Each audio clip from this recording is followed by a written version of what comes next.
Are you ready to tell yourself a different story about what life and death is in this culture, and even therefore what your health means in this culture? If so, then I have a perspective shift for you this week on our second lesson of living healthy in the COVID era.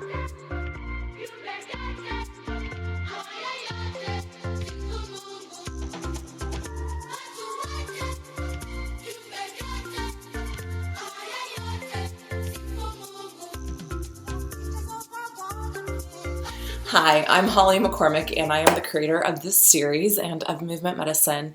And we are beginning to explore what it means to be multidimensional beings living in a multidimensional earth and a multidimensional universe. And understanding that our health isn't just this linear perspective of just one or two of these dimensions. Usually it's, the physical and maybe the spiritual, but there's also, the mental, the psychological, and all of these other energetic planes in between. And so I am doing my best to bring forward what I have moved through in these last few years, about 15 to 16 years since I started the journey of really learning to understand health from a completely different perspective. And one of the major lessons that I've learned over the years has come from many different sources. And so it's a combination of reading a lot, but one of them has been from Susan Weed. She is an American herbalist who lives up in the East Coast, I think in Massachusetts or New York. And she told a story in one of her books, it's not this book, but one of her other books, about how the ancients viewed life and death versus our perspective of life and death. And then I've just read other perspectives over the years that have really infused my own personal perspective. And so I share this with you so that you can start to shift your idea of what life and death is, because this is going to start to shift your idea of what health is.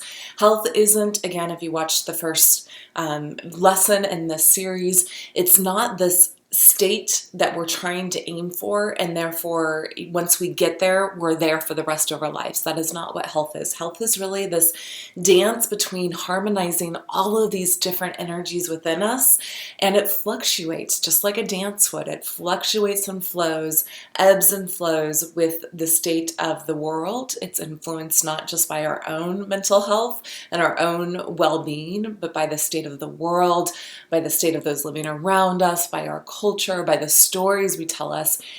Our health is impacted by all of these things. Let's start here. Let's start with the Western philosophy or the Western story of what life is. Life in our culture, we are told we're born at point A, and that we die and go into non-existence at point B.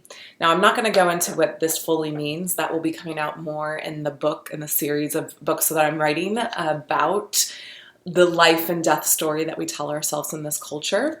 But even if you're part of religion, I would beg to argue that most of our religions, because they're heavily influenced by the West and the West stories, we still don't really believe that there is something more after life. We believe that life is fully tied to the body, and that once this body dies, we go into a state of non-existence. There's just nothing more, right? So this is the Western story. We're born at point A and we die at point B, and along the way that we expend all of our energy, all of our life force, all of what makes the body exist, we expend it, we spend it, and that's why we die at point B, because we've run out of energy.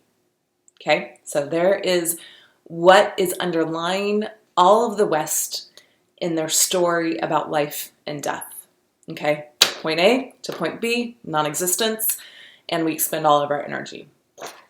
So now, here is what I draw for my clients when I'm working with them on helping them to rephrase and reframe and rewire their inner hierarchy, the inner patriarchy that we have been taught by the West, so that we have a different perspective, so that we're pulling in more of the feminine consciousness and combining it with the Western world or the masculine consciousness that has gotten so developed in the last few years, which is beautiful. It's not wrong. We're not going into that energy. But what now we need to do is to blend these two energies so that we see life from a different perspective if we want to understand what health means in this era going forward. Okay, so the ancient story of life is that you were born, if I can get this right, in the middle of an expanding spiral. So you were born at point A, and that as life went along, let's see if I can get this right because it's backwards.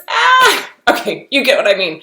As life went around, as you grew, what was happening was you were learning to expand your abilities to attract, to gather energy. And that as you grew, you were expanding this possibility. And by the time you got to point B over here, wherever that is, it's backwards on here, that your energetic system was too big for the body to contain it. So you had to transition, expand out of the body. Completely different than expending energy like we have in the Western society, right?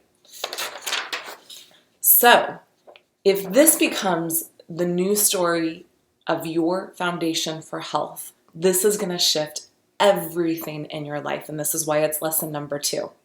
Lesson number 1 is that health is so much more complicated than we give it credit for, than we even expand our horizon to watch. And it's not a one pill, one prescription, one diet. Don't get entrenched in thinking that you have to follow a vegetarian, a vegan, a paleo diet. There's not one diet, one way of thinking that's going to save you and ensure that you have health. That being said, if you can shift into a different perspective, and it doesn't necessarily have to be exactly this story, again, because there's no one way of looking at the world, and multiple perspectives are needed in the consciousness expanding itself, which is what God is, right?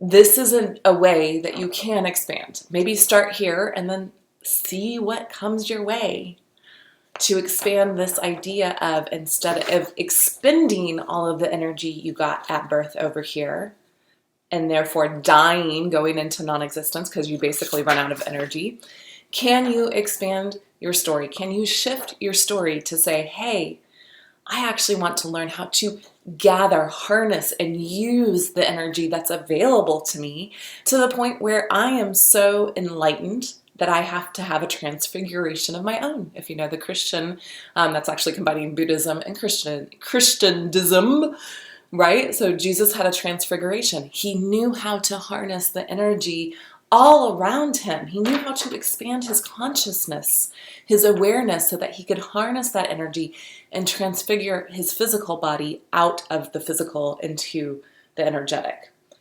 That is something that is available to us. He even said that this and more would be available to you. So why couldn't this story be the story that he was trying to resurrect during his time? All right, y'all. So that is lesson number 2.